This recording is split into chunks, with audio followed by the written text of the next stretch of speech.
Então, pessoal, indo para a nossa última parte de análise da dinâmica de elevadores, nós já fizemos toda a análise qualitativa, compreendemos quais as forças que vão estar atuando no corpo, na dinâmica de elevadores, e quais situações em que uma vai ser maior do que a outra, ok? Então, nesse caso aqui, como eu usei a normal, eu vou continuar falando da normal, mas é aquele caso que eu disse, pode ser aplicado a ideia, pensando só na análise do elevador, análise de peso e tensão. E na questão perguntar, por exemplo, qual é a tensão do cabo durante esse movimento? Ok? No meu caso aqui, eu vou perguntar, qual é a normal? Eu sei que o peso, para eu calcular, é fácil, então vamos dar um exemplo aqui.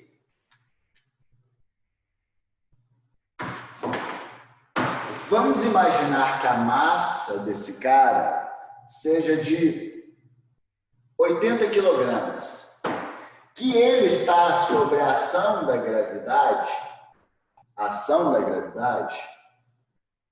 considerando que a gravidade é de 10 metros por segundo ao quadrado. Ok? Eu vou falar que as situações que existir a aceleração, ou seja, no momento que o corpo está ganhando ou perdendo velocidade, a aceleração desencadeada neste elevador sempre é uma aceleração determinada lá pela estrutura mecânica do motor, né? Ele sempre gera uma aceleração de 2 metros por segundo ao quadrado. Legal? E aí a minha pergunta é: qual é o valor da normal? Em qual situação, Alexandre? Todas. Qual é o valor da normal em todas as situações? As 3 primeiras, 1, 2, 3, fácil pra caramba. Por quê? A situação que o elevador se mantém em repouso, a situação que ele sobe com velocidade constante, a situação que ele desce com velocidade constante, não existe a aceleração. Este corpo se encontra em inércia, a somatória das forças é igual a zero. Então, as forças que estão atuando neste corpo têm que se anular. Peso e normal se contrapõem, para se anular tem que ter a mesma intensidade. Então, nesses casos, peso é igual a normal. Se eu achar o valor de peso, eu sei o valor da normal. Qual é o valor do peso desse cara que nós estamos analisando? Massa vezes gravidade, vai ser 10 vezes 80, 800 newtons. Então, nessas situações aqui, o peso vai ser igual a 800 newtons. A normal também será igual, deixa eu já colocar aqui em cima, 800 newtons. Legal? Nas outras situações, eu sei que a normal vai ser maior do que 800 newtons ou menor que 800 newtons. Mas quanto maior? No livro de vocês, ele tem nessa parte quantitativa, ele vem colocando assim: na situação de análise quantitativa da dinâmica do elevador, para calcular a normal é igual. Normal vai ser igual à massa do corpo vezes, entre parênteses, a gravidade mais ou menos a aceleração que ele está sendo submetido. Memorizar mais uma equação de forma meio que aleatória é canseira, vira um formulário gigantesco na nossa cabeça. 2, a gente nunca lembra quando que eu uso mais ou menos nessa aceleração. É claro que se você já tem esse raciocínio qualitativo, quando que vai ser mais? Quando a normal for maior do que o peso. Quando que vai ser menos? Quando a normal for menor do que o peso. Beleza? Mas com toda a sinceridade, eu não gosto não. Porque a análise da dinâmica é isso, velho, é enxergar quais forças, como elas estão atuando, quanto elas valem, a partir da análise de somatória de forças. Então, por exemplo, o que eu sei aqui? Nesse caso, o peso é igual. Quais forças que eu poderia perguntar para vocês? Peso, normal. Qual a somatória delas? Peso vale 800, normal vale 800, a somatória vale 0, que é a condição de inércia. Nesse caso, quais valores de força que eu posso perguntar para vocês? Peso, normal e a força resultante, que nesse caso vai ser diferente de 0. Vamos pensar na situação 4 aqui, ó. Vou colocar um 4. Vou jogar o escrito para cá. Situação 4. O que eu enxergo ali? Que ele tem uma força resultante. Como é que eu calculo essa força resultante? A força resultante vai ser fácil. Como? Massa vezes a aceleração que esse corpo está submetido. Então, quanto que vale a força resultante? A força resultante vai valer a massa do corpo, 80 kg. Qual a aceleração que ele está submetido? A aceleração que ele está submetido é de 2 metros por segundo ao quadrado. 80 vezes 2, 160 newtons. Esta é a força resultante atuante neste corpo, nessa situação. Legal? Quanto que vale peso? Peso é fácil. Massa vezes gravidade. A massa dele é 80, a gravidade é 10, é igual a 800 newtons. Quanto vale a normal? Aí, ou você usa aquela forma, ou você enxerga isso aqui, ó. Olha só, nós estamos analisando essa situação 4. Está aqui em cima.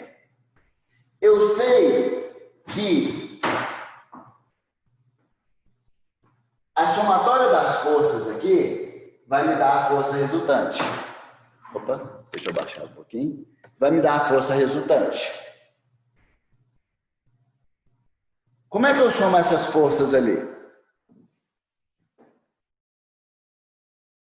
Eu quero fazer uma relação das forças. Como é que eu somaria para chegar na força resultante, se eu soubesse o valor da normal e peso? Normal menos o peso. Normal menos o peso.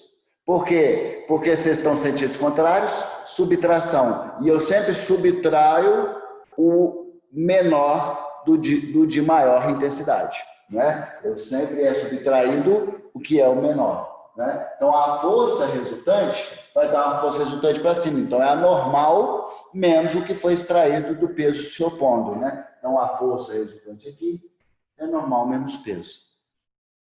Se eu deduzir essa equação, eu chego exatamente naquela história de que normal é igual massa vezes gravidade mais ou menos. Essa é a mesma ideia. Por esse caminho, que ele é um caminho único para toda a análise dinâmica. Qual que é a força resultante? 160.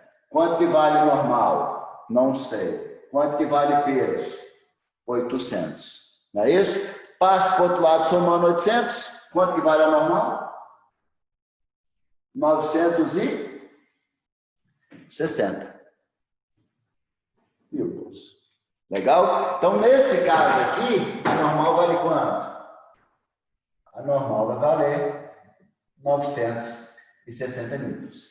Na verdade, como eu facilitei o nosso raciocínio, se todas as situações a aceleração é de 2 metros por segundo ao quadrado, todas as situações vai ter que ter uma força resultante de quanto?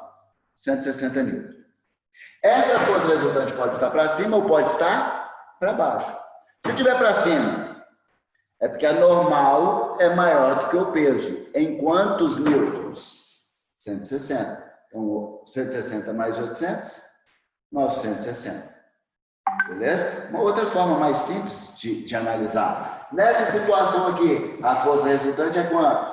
160 newtons, só que para baixo. Isso quer dizer que o peso é maior do que a força normal em 160 unidades. Só que o peso não é constante? Então não é ele que aumentou, ele continua sendo 800. A normal vai ser o quê? 160 unidades a menos do que o peso.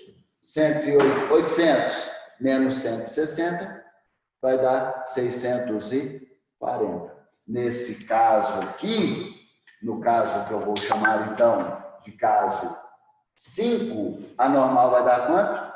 640 newtons. Ah, Alexandre, não entendi seu raciocínio, não. Então, faça o raciocínio clássico de uma análise de forças. Você não já enxergou todas? Agora pensa na somatória delas. Eu sei que a força resultante, neste caso que eu chamei de 5, vai ser dado por peso menos normal, e não normal menos peso. Por quê? Porque é o peso que vai ser de maior intensidade, porque a força resultante estará para baixo. Legal? Ok? Com isso, eu sei que a força resultante vale 160, no caso 5 também, mas só que para baixo. Peso continua valendo 800 menos a normal. Passa a normal para a esquerda, somando. O 160 para a direita, subtraindo. 800 menos 160, 640 newtons. Legal? Ok? Show de bola. Então, massa. Os outros casos aqui, 6 e 7, eu não vou repetir, mas seria o mesmo raciocínio. Legal? Tenho uma pergunta para vocês.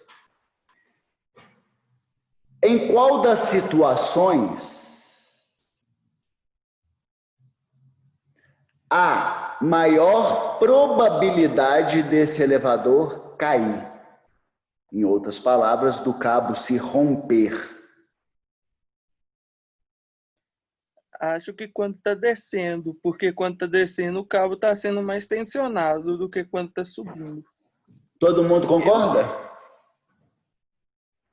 Então, se for quando está descendo, se tivesse várias alternativas, você falaria para mim assim, a alternativa A é a alternativa que considera as situações 2... Ô, professor, na verdade não, na verdade não, é o contrário, porque como a gravidade empurra para baixo, então ele ficaria mais folgado, né? Então, a alternativa B são as situações em que o elevador está subindo. Seriam situações 3, 4 e 5. Alguém tem uma alternativa diferente? Vocês entenderam a pergunta que eu fiz? Entenderam? Quais são dessas situações? Você está ali, você é o carinha de 80 quilos dentro do elevador. Em quais dessas situações o elevador teria maior probabilidade de romper? Aí, galera, só mudei o objeto de estudo. Não pensa no carinha, pensa no elevador.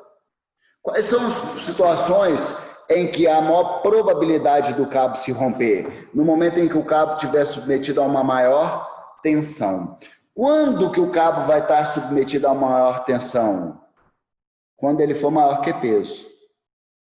Então, na análise, se eu fosse pensar aqui do elevador e da tensão do cabo, eu substituiria o entendimento de normal por tensão. Quais são as situações em que a tensão é maior? Nas situações em que ela é maior que peso. Quais situações? Situação 4 e situação 7.